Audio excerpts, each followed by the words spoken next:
আসসালামু আলাইকুম রহমতুল্লাহ। অনেক অনেক স্বাগত জানাচ্ছি ইজি কমার্স একাডেমির আরেকটি ক্লাসে। আজকে আমরা সমাধান করব অংশীদারি ব্যবসায় হিসাবের চট্টগ্রাম বোর্ড 2022-এর অঙ্ক। তো আর বেশি কথা না বাড়িয়ে চলে যাচ্ছি সরাসরি প্রশ্নে। আখি, ম্যারি ও লিপি আধুনিকা ফ্যাশন হাউসের তিনজন সমান অংশীদার।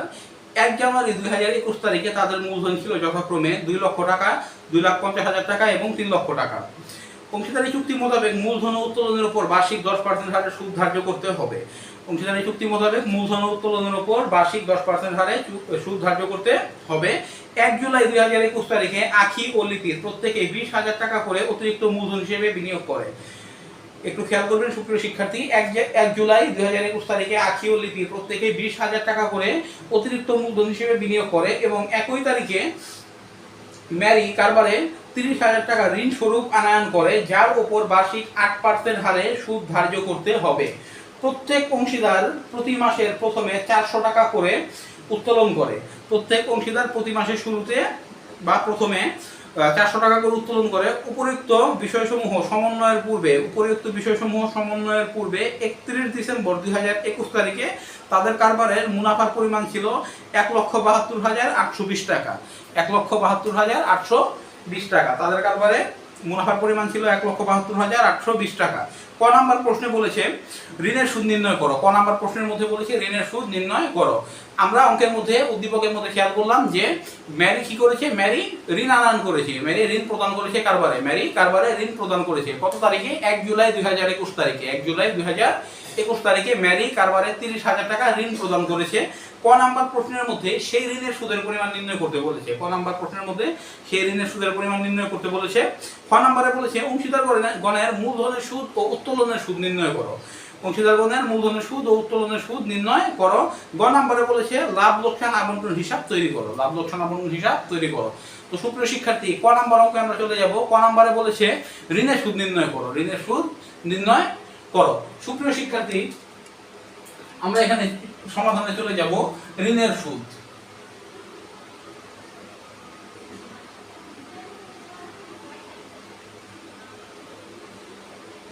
ঋণের সুদ সমান ঋণ দিয়েছিল কত টাকা? 30,000 টাকা। কত টাকা?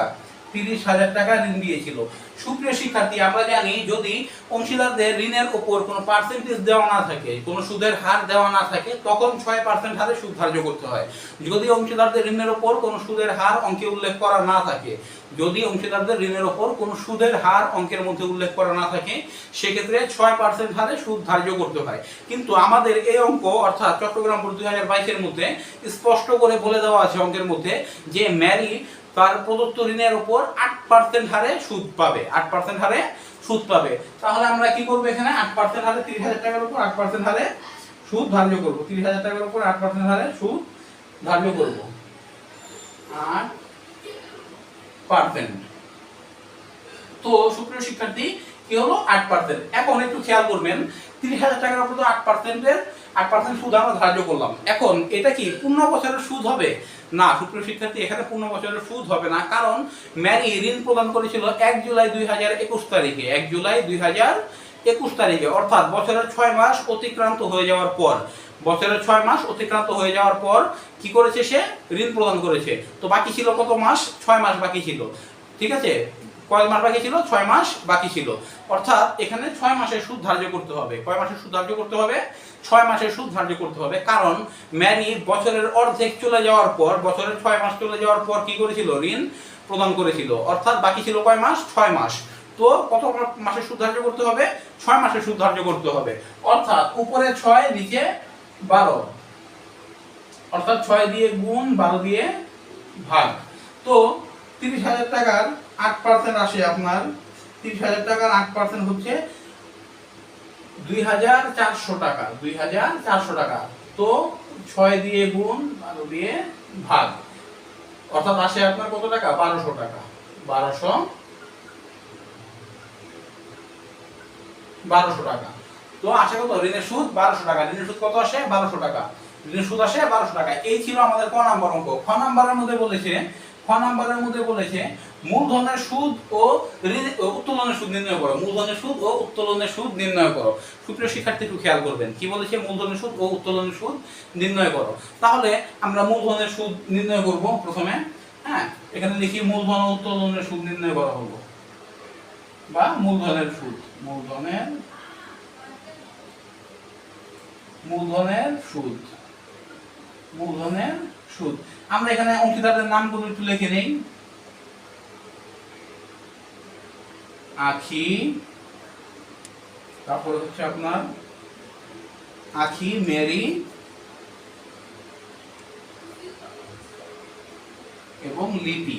আখি, মেরি ও লিপি। সুপ্রিয় শিক্ষার্থী, আখি, মেরি, লিপি। তো প্রিয় শিক্ষার্থী একটু খেয়াল করবেন, আমাদের আখের মূলধনের পরিমাণ ছিল, প্রারম্ভিক মূলধনের পরিমাণ ছিল কত? 2 লক্ষ টাকা। আখের প্রারম্ভিক মূলধনের পরিমাণ ছিল কত টাকা? 2 লক্ষ টাকা। মেরির ছিল প্রারম্ভিক মূলধন 2.5 লক্ষ টাকা এবং লিপির ছিল 3 লক্ষ টাকা। কিন্তু একটু খেয়াল করবেন সুপ্রিয় শিক্ষার্থী, আখি ও লিপি 20,000 টাকা করে কি করেছে?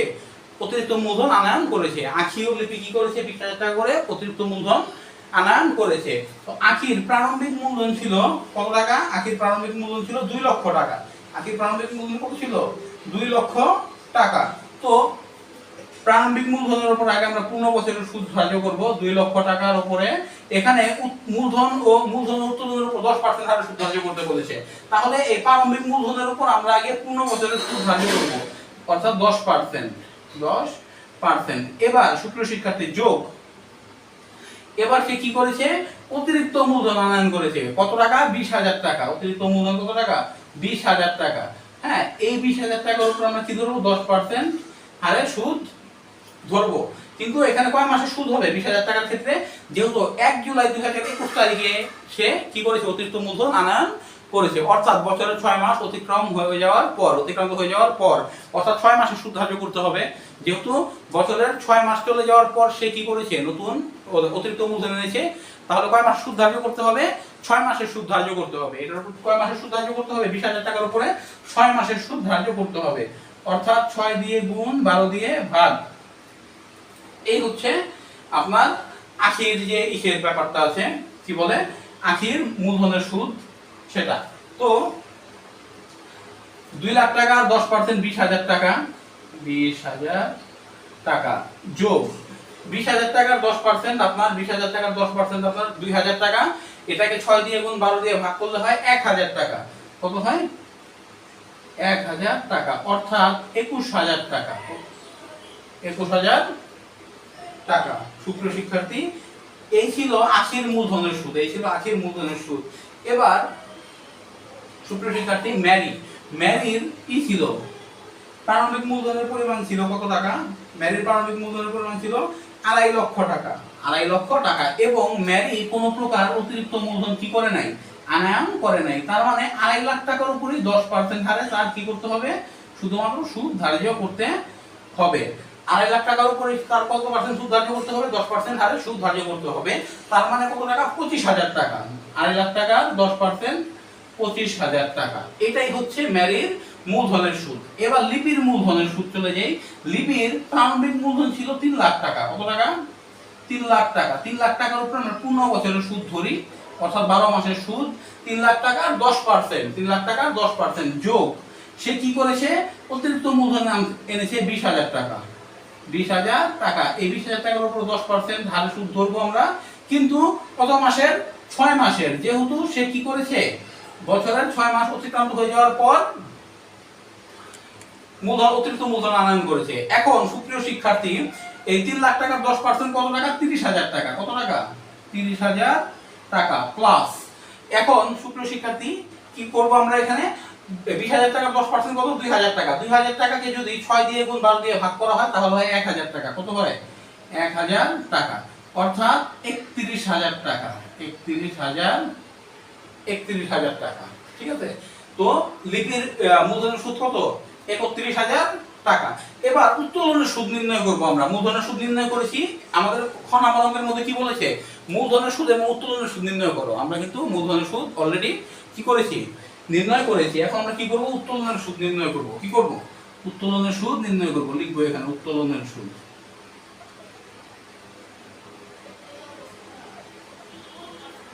উত্তোলনের সুদ। আমরা সুপ্রিয় শিক্ষার্থী একটু নামগুলো লিখে নেই। আখি, আখি, মেরি ও লিপি। আখি, মেরি, লিপি। আখি, মেরি, লিপি। এখন সুপ্রিয় শিক্ষার্থী, আমাদের অঙ্কের মধ্যে উল্লেখ আছে মূলধন ও উত্তোলনের উপর 10% হারে সুদ ধার্য করতে হবে এবং প্রত্যেক অংশীদার কি করেছে, প্রত্যেক অংশীদার মাসের প্রথমে 400 টাকা করে উত্তোলন করে। প্রত্যেক অংশীদার মাসের প্রথমে 400 টাকা করে উত্তোলন করে। তো প্রিয় শিক্ষার্থী, আপনারা যদি আমার বেসিক ক্লাসটি করে থাকেন তাহলে জেনে থাকবেন যে যদি মাসের প্রথমে উত্তোলন করা হয় তাহলে 6.5 মাসের সুদ ধার্য করতে হয়। যদি মাসের প্রথমে উত্তোলন করা হয় তাহলে 6.5 মাসের সুদ ধার্য করতে হয়। অর্থাৎ আখিও করেছে 400 টাকা, মেরিও করেছে 400 টাকা, লিপিও করেছে 400 টাকা মাসের প্রথমে। অর্থাৎ আমরা এখানে দিব 400 গুণ উত্তোলনের উপর 10% সুদের সুদ গুণ 6.5, 6.5, ঠিক আছে। তো সুপ্রিয় শিক্ষার্থী, এখানে সুদের পরিমাণ দাঁড়াচ্ছে আপনার 400 10% বের হয় 40 টাকা। 400 টাকার 10% 40 টাকা বের হয়। এর সাথে 6.5 গুণ করলে বের হয় আপনাদের 260 টাকা। 260 টাকা। তো ম্যারিও কি করেছে, 400 টাকা উত্তোলন করেছে, 10% সুদ বছর মাসের প্রথমে যেহেতু করেছে 6.5 মাসের সুদ, তাহলে বের হবে কত, 260 টাকা। 260 টাকা। লিপিও সেম, 400 গুণ 10% গুণ 6.5, 260 টাকা। 260 টাকা। সুপ্রিয় শিক্ষার্থী, এই ছিল কিন্তু আপনার টোটাল খ নাম্বার অঙ্ক, মূলধনের সুদ এবং উত্তোলনের সুদ। সুপ্রিয় শিক্ষার্থী, আশা করি বুঝতে পেরেছেন খ নাম্বার অঙ্কটা। আমরা চলে যাচ্ছি গ নাম্বার অঙ্কের মধ্যে। গ নাম্বার অঙ্কের মধ্যে বলেছে লাভ লোকসান আবন্টন হিসাব তৈরি করো। তো আমরা চলে যাব একটু গ নাম্বার অঙ্কের মধ্যে, লাভ লোকসান আবন্টন হিসাবে। হ্যাঁ, তো সুপ্রিয় শিক্ষার্থী, আপনারা জানেন যে আমাদের ডেবিট সাইডে আছে মূলধনের সুদ, বেতন, ঋণের সুদ, কমিশন, মুনাফার অংশ। মূলধনের ডেবিট সাইডে আসে আমাদের ব্যয়গুলো, অর্থাৎ মূলধনের সুদ, বেতন, ঋণের সুদ, কমিশন, মুনাফার অংশ। এবং ক্রেডিট পাশে আসে আমাদের আয় সমূহ, অর্থাৎ নিট মুনাফা, উত্তোলনের সুদ, পণ্য উত্তোলন, ক্ষতির অংশ। নিট মুনাফা, উত্তোলনের সুদ, পণ্য উত্তোলন, ক্ষতির অংশ। সুপ্রিয় শিক্ষার্থী, তো আমরা দেখবো আগে আমাদের অঙ্কের মধ্যে কি আছে। আমরা একটু আয়ের পাশটা আগে একটু লিখে নেই। আমরা এখানে লিখবো লাভ লোকসান আবন্টন হিসাব। লাভ লোকসান আবন্টন হিসাব।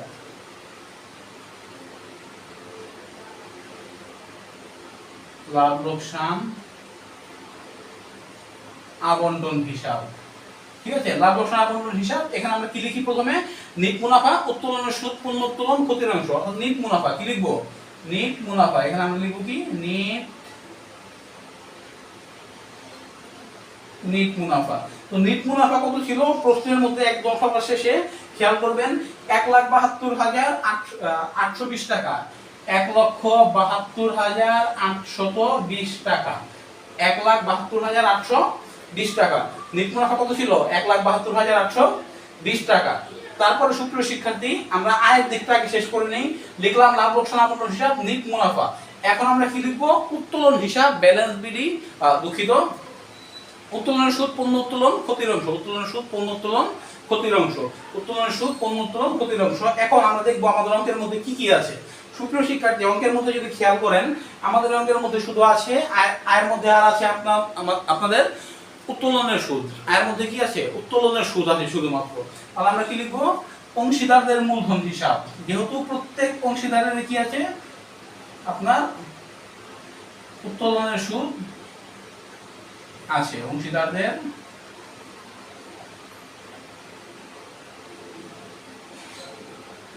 মূলধন হিসাব লিখলাম। অংশীদারের মূলধন হিসাব, ব্র্যাকেটে এখানে লিখবো উত্তোলনের সুদ।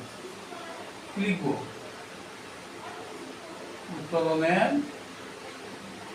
উত্তোলনের সুদ।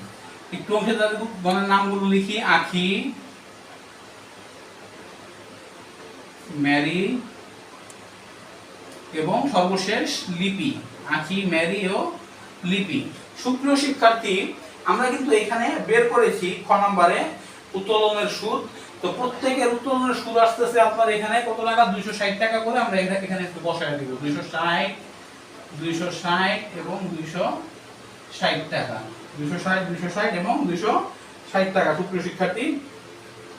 তো আপনাদের এটা এখানে মোট আসতেছে, আপনার মোট উত্তোলনের সুদ আসতেছে 780 টাকা, 780 টাকা। কত টাকা? 780 টাকা। ঠিক আছে, 780 টাকা তো বসায় দিব এখানে, 780 টাকা।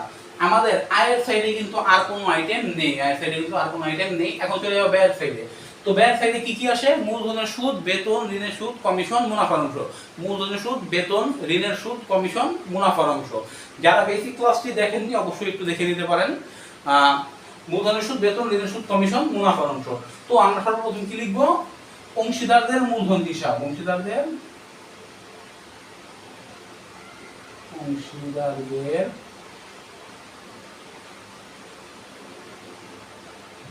মূলধন হিসাব লিখলাম। অংশীদারদের মূলধন হিসাব, ব্র্যাকেটে লিখবো মূলধনের সুদ। কি লিখবো? মূলধনের সুদ। একটু আমরা এইগুলো দেখে নেই, অংশীদারদের নামগুলো লিখে নেই। আখি, ম্যারি এবং লিপি। আখি, ম্যারি ও লিপি। আখি, ম্যারি ও লিপি। আমরা কিন্তু এখানে এই মূলধনের সুদ বের করেছি। কার কত মূলধনের সুদ? আখির হচ্ছে 21,000 টাকা। আখির কত টাকা? 21,000 টাকা। এবং ম্যারির কত টাকা? ম্যারির হচ্ছে 25,000 টাকা। 25,000 টাকা। এবং লিপির 31,000 টাকা। আমরা কিন্তু ক নাম্বারে বের করেছি। হ্যাঁ, ক নাম্বারে আমরা কি করেছি? বের করেছি। তো এদের সবার মূলধনের সুদের পরিমাণ দাঁড়াচ্ছে আপনার 77,000 টাকা। কত টাকা সুপ্রিয় শিক্ষার্থী? 77,000 টাকা। আমরা এখানে বসাবো 77,000 টাকা। বসালাম 77,000 টাকা।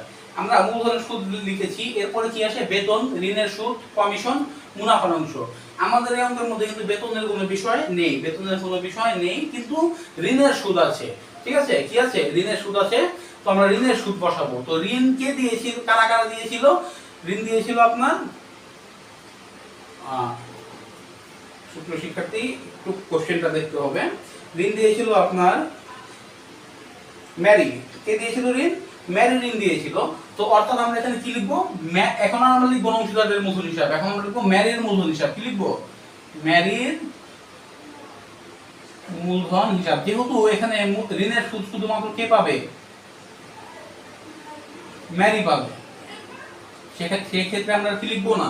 অংশীদারদের মূলধন হিসাব লিখবো না। আমরা কি লিখবো? ম্যারির মূলধন হিসাব। ব্র্যাকেটে লিখবো ঋণের সুদ। কি লিখবো?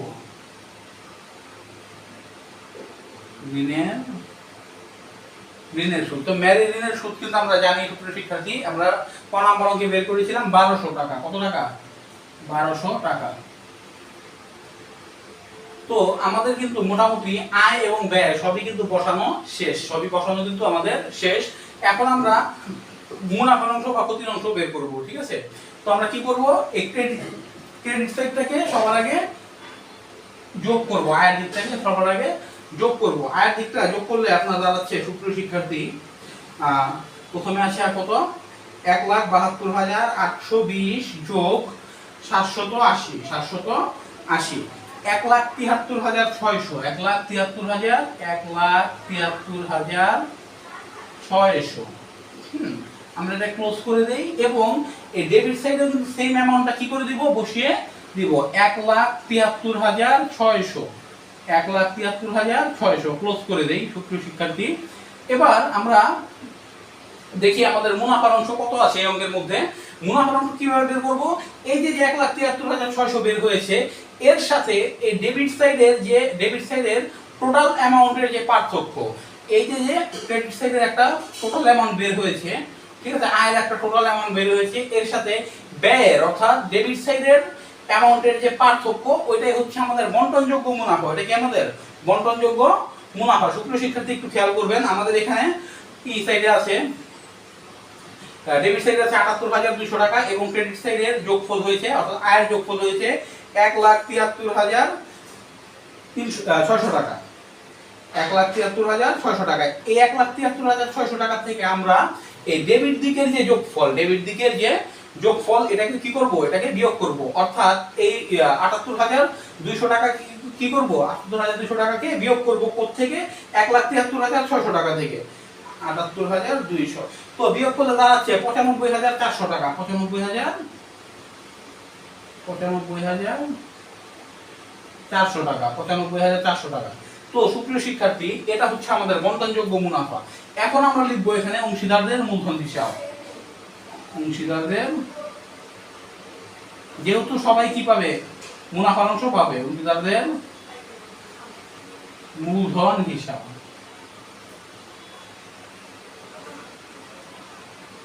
মূলধন হিসাব লিখবো মুনাফার অংশ। কি লিখবো, মুনাফার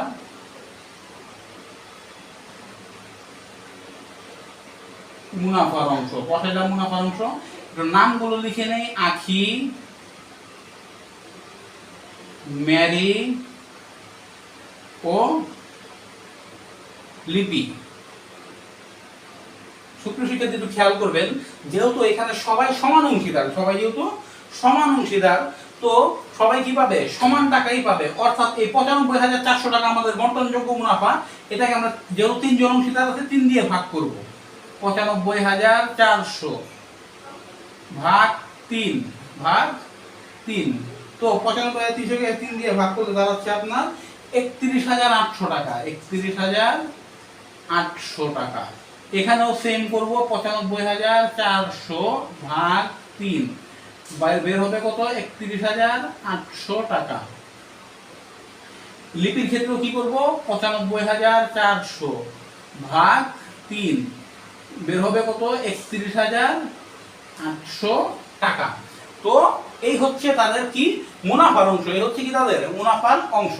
হ্যাঁ, প্রত্যেকে যেহেতু সমান অংশীদার, তারা কি পাবে, সমান মূলধনই পাবে। হ্যাঁ, অঙ্কের শুরুতেই উল্লেখ করা আছে প্রত্যেক কি অংশীদার, সমান অংশীদার। তো তারা কি মুনাফাটাও কি পাবে, সমান হারেই তাদের মধ্যে বণ্টিত হবে। হ্যাঁ, ৩ জন অংশীদার, এই আমাদের বন্টনযোগ্য মুনাফা ৯৫,৪০০ টাকা। এই ৯৫,৪০০ টাকাকে সমান ভাগে ৩ জনের মধ্যে ভাগ করে দেওয়া হলো। প্রত্যেকে পেয়েছে কত টাকা করে, ৩১,৮০০ টাকা করে। ঠিক আছে, তো এই ছিল আপনার টোটাল অঙ্ক, এই ছিল টোটাল ম্যাথ চট্টগ্রাম বোর্ড ২০২২। আশা করি বুঝতে পেরেছেন। যদি কোনো প্রবলেম হয়ে থাকে, অবশ্যই, যদি কোনো বুঝতে সমস্যা হয়, কোনো প্রবলেম হয় বুঝতে, অবশ্যই কমেন্ট সেকশনে জানাতে পারেন। ইনশাআল্লাহ নেক্সট ক্লাসে এটা আপনাদেরকে সলভ করে দেওয়া হবে, যদি কোথাও বুঝতে সমস্যা হয়। অনেক অনেক ভালো থাকবেন, সুস্থ থাকবেন। চ্যানেলটি সাবস্ক্রাইব করে রাখতে পারেন। আর ভালো লাগলে ভিডিওটি লাইক করবেন। দেখা হচ্ছে আরেকটি ক্লাসে। আসসালামু আলাইকুম ওয়া রাহমাতুল্লাহ, এবং অনেক অনেক ধন্যবাদ এই পর্যন্ত ভিডিওটি দেখার জন্য।